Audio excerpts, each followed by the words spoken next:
Hello troops. Today I'm going to show you my G-Scale Playmobil locomotive with ammunition or dynamite freight car on the converted G-Scale layout with European style buildings in 1/18 scale. This locomotive is a Playmobil G-Scale, or what I like to call Playmobil scale.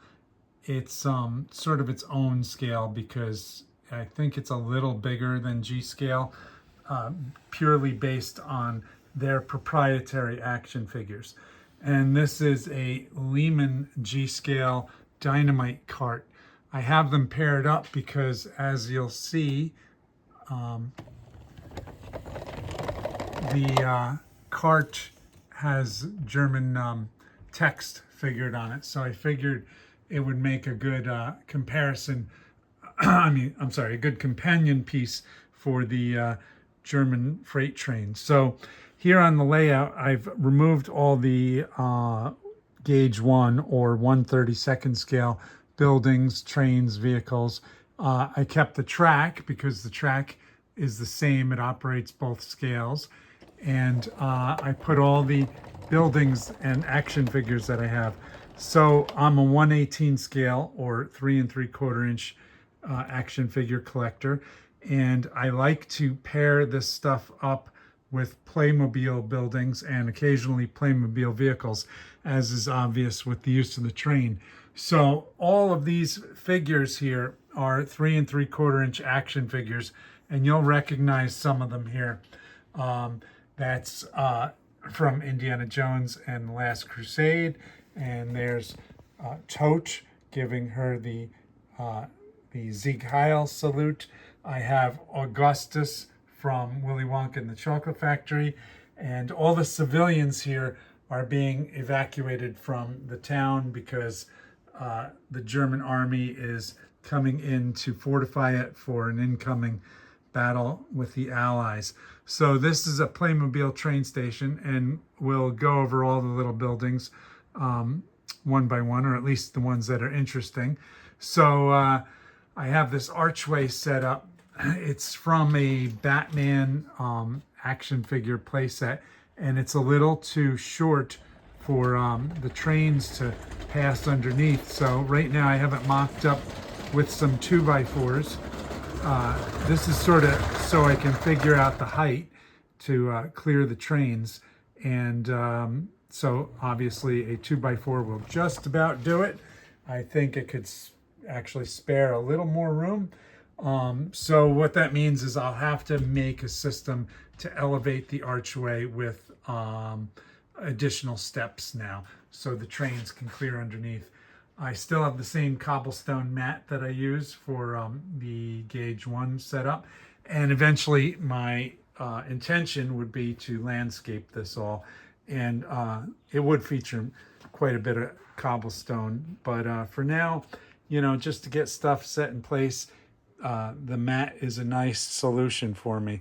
So I pulled out all of my World War II action figures and I set them up. I actually stopped because there's just so many and it's so minute. But this is that Playmobil train station I was mentioning. I think it pairs pretty well with action figures. I mean, they look pretty good under there waiting for the train.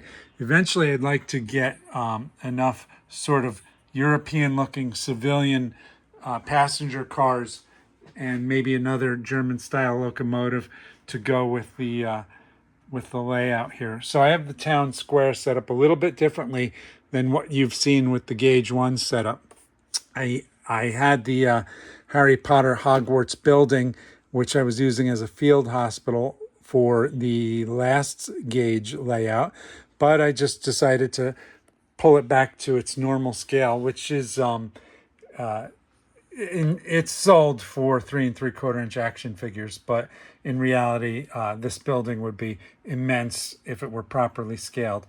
So anyway, this building is going to do double duty on this layout here. So right now, it's set up as a church on the layout, and here's a fountain square piece from 21st Century Toys. This is St. Michael.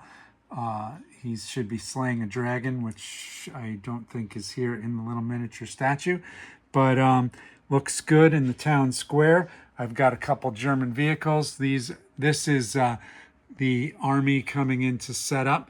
Now, at the end of World War II, what the Germans actually did was they created what was called Kampfgruppen, which were sort of little groups of survivors or recovered wounded or whatever they can get, to make little task groups to fight in anywhere as was needed. So it would be feasible to have anything from a U-boat crewman who was in hospital and recovered, and he got assigned to a replacement platoon, to actual army soldiers, and they would mix the army, which was called the Heer, and the SS, and even the Luftwaffe, to create these Kampfgruppen. So that's sort of what I've got going on here. So the German army was largely horse-drawn for a good portion of the war, and I have a few different horse setups here. This is a die-cast wagon that I repainted just to look like some sort of ammunition cart, and these are like Schleich or safari horses, and they're about the right scale. So I have them being tended to by some horse crewmen here. This self-propelled gun here is actually a Chap May toy that I did a little bit of modification to. I put the German marking on there. I got rid of the Soldier Force logo, and I airbrushed the proper color camouflage after I removed the logo. And I think it makes a nice companion piece for the 21st Century Toys Panther tank here. So this Kubel wagon is from 21st Century Toys, and this Mercedes truck is from the Indiana Jones toy line. Now, if you watched my video on German staff cars, you would have seen that staff car back here is a radio-controlled die-cast vehicle, and I have it here set up in front of this Calico Critters building, which I need to repaint. But right now it's serving as the local Waffen-SS headquarters, and here's the SS guards and officers standing outside.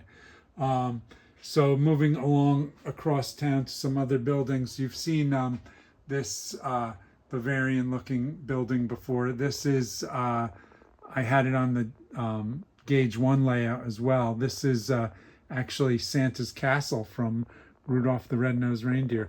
They're hard to get and they're very pricey, but I have a feeling that you might be able to get them off season. I'm thinking of maybe doing a search and picking another one up. And, all this stuff eventually will be painted. That's a Sesame Street building right there. This clock tower is from Fortnite. You would put it together from all these little individual plastic pieces. And I sort of modified this one to make it a little taller than typical. So that serves as the highest point in my town here. This red schoolhouse looking building is a Playmobil building. This dark brick building is the other half of this Sesame Street building here. And we'll move across town. I have the SS troops setting up in front of this windmill, which I have to repaint. And a couple more buildings here.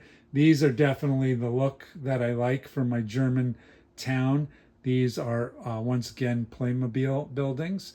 And then there's this interesting thing. I believe this is also a Calico Critters building, which I don't remember. I think I did get this in the U.S., but they're hard to find in the U.S. I think they were largely only released overseas. So this one is themed out more like an English-style farmhouse, but you'd be hard-pressed to tell that it wasn't Bavarian or German or something. So moving around to the other side of some of these buildings, I think they scale really well with 1/18 scale stuff. So we'll bring in the camera a little bit closer to show some German figures just standing guard around the buildings waiting for some Allied action to come in. And then we get to this this windmill here. So this is a Calico Critters building. And it's the same thing with all this Calico Critters, Sylvanian family stuff. While you could get it here in the US, certain things were hard to find for the US. And this was one of them. They make a couple different windmills. I liked this one the best because it is the most European authentic looking. So right now I've got some SS sharpshooters set up here, keeping an eye out for some action. And I didn't bother to put all the handrails and stuff on, but I'll get to that point. And the other large piece here in the layout is the Panther tank, which is from 21st Century Toys and takes up a ton of space here. So that's it for now. As I always say about the layout, I have to landscape it. I have to paint all the buildings to make them look appropriate. And I have to add foliage and all that sort of good stuff to bring this up to a level of realism that I prefer. But for now, you know, when you just want to play around and set up all the toys you've accumulated in your collection, this will do just fine. So we'll do one more run around with the Playmobil locomotive and we'll call it a day. These folks are waiting for their train to get them out of town. And it's not this one. Oh, by the way, this Lehman dynamite train sort of blows up. I don't know what the mechanism is right now. I have the original shipping bans on it because obviously I don't want all the parts flying all over my layout. And I got this really cheap because it was missing the door, but there is a door on the other side. So it doesn't look like it'd be that hard to remake a door out of some plastic styrene card. So that's about it. Hopefully you guys are having a great weekend, and tomorrow is back to work for most of us. Bye-bye.